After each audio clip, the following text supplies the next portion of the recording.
বজাৰলৈ গৈ আপুনি এতিয়া পকা আম বা অন্যান্য যিসমূহ ফল-মূল আছে আপুনি ভাল বুলি ভাবি কিনি নানিব কাৰণ এনে কিছুমান ঘটনা হ'বলৈ ধৰিছে এই দৃশ্যসমূহ দেখাৰ পিছত আপুনিও চিন্তিত হৈ পৰিব এই ঘটনা হৈছে বৰপেটা ৰোডত তাত কি কৰা হৈছে দুদিন আগতে আপোনাক দেখুৱাইছিলোঁ যে যিসমূহ শাক-পাচলি আছিল যে পটলকে ধৰি বিভিন্ন ধৰণৰ শাক-পাচলিসমূহত ৰাসায়নিক ৰং মিহলোৱা হৈছে কিন্তু এইবাৰ আৰু কিছুমান কাম কৰিবলৈ ধৰিছে এটা চক্ৰই যে কল আম এই যিসমূহ ফল-মূল আছে এই ফল-মূলসমূহত এতিয়া কাৰ্বাইড দি বা অন্যান্য ৰাসায়নিক পদাৰ্থ দি সেইবিলাক পকোৱা হৈছে তাৰ পিছত সেইবিলাকৰ ওপৰত ৰং লগোৱা হৈছে আৰু এইসমূহ বজাৰলৈ বিক্ৰী কৰা হৈছে বজাৰলৈ ঠুকা এতিয়া এনে ধৰণৰ কল আহিছে আৰু কাৰ্টনে এতিয়া আম আহিছে আৰু বজাৰত মানুহে পকা দেখি এইবিলাক কিনিছে আৰু খাইছে তাৰ পিছতেই অসুস্থ হ'বলগীয়া এটা পৰিৱেশৰ সৃষ্টি হৈছে এই ঘটনাটো হৈছে বৰপেটা ৰোডত দুদিন পূৰ্বে বৰপেটা ৰোডত এনে ধৰণৰ ঘটনা হৈছিল শাক-পাচলিত ৰং মিহলাইছিল আৰু এইবাৰো এই ঘটনা পোহৰলৈ আহিছে বৰপেটা ৰোডত তাত এবাৰ ফল-মূলত ৰং মিলাইছে আৰু ইতিমধ্যে খাদ্য সুৰক্ষা বিভাগে আজি পুৱাৰে পৰা অভিযান চলাইছে ফল-মূল আৰু যিসমূহ শাক-পাচলি আছে এই শাক-পাচলিসমূহৰ যিসমূহ তাত ৰং মিলাইছে সেই অসাধু চক্ৰৰ বিৰুদ্ধে ইয়াৰে দুজন ব্যক্তি হৈছে আজগৰ আলী আৰু সামাদ আলী এই দুইজন ব্যক্তিকে ইতিমধ্যে প্ৰশাসনে আটক কৰিছে আৰু বিভিন্ন সময়ত এই দুইজন ব্যক্তিয়ে এনে ধৰণৰ কাম-কাজসমূহ কৰিছে বুলি তথ্যত পোহৰলৈ আহিছে খাদ্য সুৰক্ষা বিভাগে পুৱাৰে পৰা আজি অভিযান চলাইছে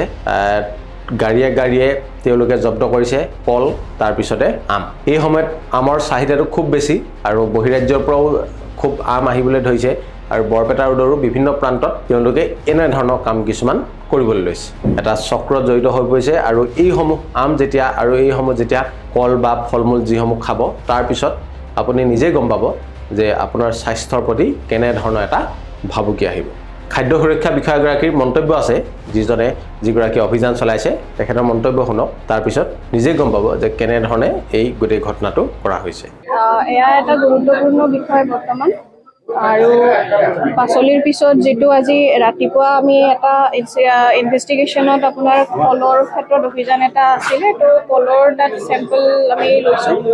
আৰু এনেকুৱা ধৰণৰে এডাল্টেৰেট এটা পোৱা গৈছে সেইটো ঠিক একে ধৰণৰে ছবি ইয়াতেও কলৰ ক্ষেত্ৰতো পালোৱে এতিয়া আমৰ ক্ষেত্ৰতো এনেকুৱা ধৰণৰ এডাল্টেৰেণ্ট এটা পোৱা গৈছে গতিকে তাৰ উচিত ডিটেকশ্যন আৰু যিমানখিনি ভিজুৱেল ইনভেষ্টিগেশ্যন বা অবজাৰভেশ্যনৰ ওপৰত এক্সিষ্টিং নলেজৰ ওপৰত মষ্ট প্ৰবেবলি কেলছিয়াম কাৰ্বাইড হ'ব পাৰে তো গতিকে এতিয়া কেলছিয়াম কাৰ্বাইড আপোনাৰ আৰ্টিফিচিয়েল ৰাইপেনাৰ হয় বাট নট এলাউড মানে বেণ্ড ৰাইপেনাৰ হয় তো এতিয়া এই কেলছিয়াম কাৰ্বাইডে আপোনাৰ কি কৰে যেতিয়া অপেন এটমস্ফিয়াৰ এটা পায় তেতিয়া মানে যিটো এটমস্ফিয়াৰত থকা ৱাটাৰ তাৰে লগত মইশ্চাৰৰ লগত কণ্টেক্ট কৰি এচিটাইলিন গেছ এটা ফৰ্ম কৰে আৰু সেইটো গেছে আল্টিমেটলি গোটেই ফলটোক মানে পকিবলৈ মানে সেয়া কৰে কেটালিষ্ট হিচাপে কাম কৰে কিন্তু সেইটোৱে আপোনাৰ কি কৰিব পাৰে এটা একিউট এক্সপ'জাৰত মানে গেষ্ট্ৰইণ্টেষ্টাইনেল ইফেক্ট বা আপোনাৰ নজিয়া ভমিটিং এনেকুৱা ধৰণৰ অসুবিধা কৰিব পাৰে আৰু লং টাৰ্ম এক্সপ'জাৰত it can also' affect on your kidney and liver সেইটো লং টাৰ্ম এক্সপ'জাৰত এনেকুৱা ধৰণৰ ক্ষতি হ'ব পাৰে এতিয়া কথাটো হ'ল মানে কনজিউমাৰ মাৰ্কেটত যাতে এই বস্তুখিনি গৈ নাপায় আৰু যিখিনি আমি অন দ্য স্পট এভিডেন্স হিচাপত পালোঁ তো গতিকে এই গোটেইখিনিক মানে আমি এজ এ নোট কৰি পেলাই দ্য বেষ্ট পচিবল মেজাৰ যিটোৱে হয় এতিয়া মোৰ কাৰণে বেষ্ট পচিবল মেজাৰ এইটোৱে হ'ব যে মই এফবিঅ' পাব লাগিব এইটো কথা মই আপোনাক জনাইছোঁ মোৰ ব্যৱসায় পাব লাগিব then only I can follow' the legal proceedings okay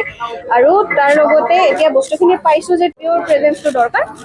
তেওঁলোক আছে সহযোগ কৰিয়ে আছে তো গতিকে একেধৰণে পৌৰসভাকো আমি জনাম আৰু এইখিনি বস্তু একেধৰণৰে ব্যৱস্থা ল'ব লাগিব নহয় সেইটো মই এতিয়া একো ক'ব নোৱাৰোঁ সকলোখিনি ইনফৰমেশ্যন তেতিয়াহে গম পোৱা যায় যেতিয়া পৰীক্ষা হৈ আহে আৰু তাত এটা অপিনিয়ন দিয়া হয় যে এইটো বস্তু এইটো ৰেগুলেশ্যনৰ এগেইনষ্টত আছে সেইটোৰ ওপৰত আমাৰ হায়াৰ অথৰিটি কমিশনাৰ নহ'লে ডেজিগনেটেড অফিচাৰে ডিচাইড কৰিব যে এইটো কোন ছেকশ্যনৰ অন্তৰত কেনেকুৱা ধৰণৰ কেছ মোৰ এনফৰ্চমেণ্ট পাৱাৰ হিচাপত মই চেম্পলটো ল'ম ইনফৰমেশ্যন দিয়া হৈছে তেওঁলোকে ৰোডৰ লগতে গুৱাহাটী হস্পিটেললৈ যোৱা সপ্তাহে গোটেই প্ৰচেছবিলাক আগতে প্ৰাইমাৰী সেয়া দিয়া হৈ আছে, প্ৰেফাৰেঞ্চ দিয়া হৈ আছে, সেইমতে তেওঁলোকে কাম কৰিব আৰু যিমান সোনকালে পাৰে আমালৈ ৰিলিভ কৰিব। একাংশ ব্যৱসায়ী এই কাৰ্যৰ লগত জড়িত হৈছে, কিন্তু ব্যৱসায়ীসকলক কি জনাব যিহেতু মানে কি কৈছে? একাংশ ব্যৱসায়ী এনেকুৱা কাৰ্য চলাই আছে মানে কেইবাবছৰ ধৰি, তেওঁলোকক কি আহ্বান জনাব? না সেইটোৱে কৈছো, আহ্বান জনোৱা নহয়, তেওঁলোকক পালেতো আমাৰ হয়, তেওঁলোককতো সকিয়নি আৰু প্লাছ অন দ্য স্পট এনেকুৱা ধৰণে উইথ এভিডেন্স পালেতো they will come under the enforcement activity. Otherwise যিটো শাক পাচলি ব্যৱসায় মহলটো আছে তেওঁলোকলৈ মই এটাই মানে এতিয়াই,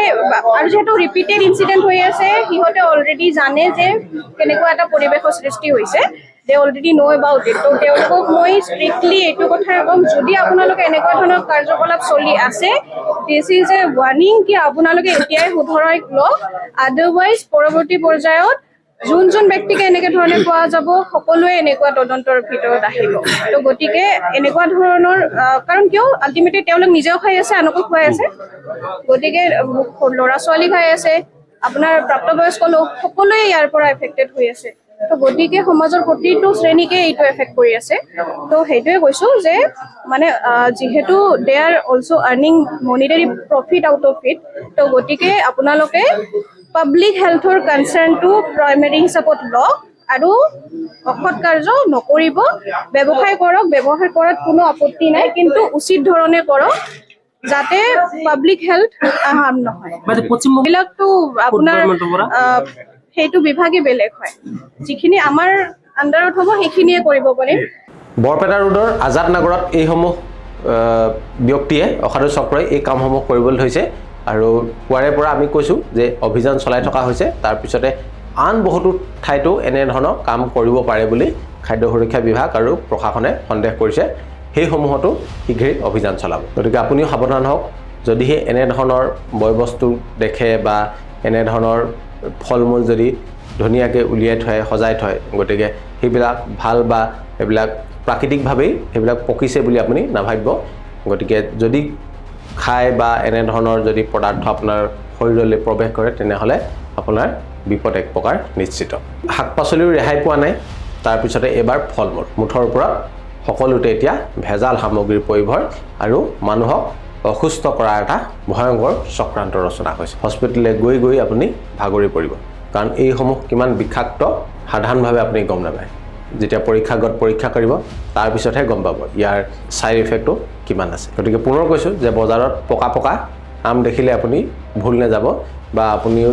সন্তানক আনি কিনি নোখোৱাব, কাৰণ এইসমূহ যেতিয়াই কিনিব খাব তাৰপিছতেই আপোনাৰ ধৰণৰ এটা বৃহৎ পৰিমাণ চিকিৎসালয়ত ব্যয় কৰিবলগীয়া হ'ব পাৰে।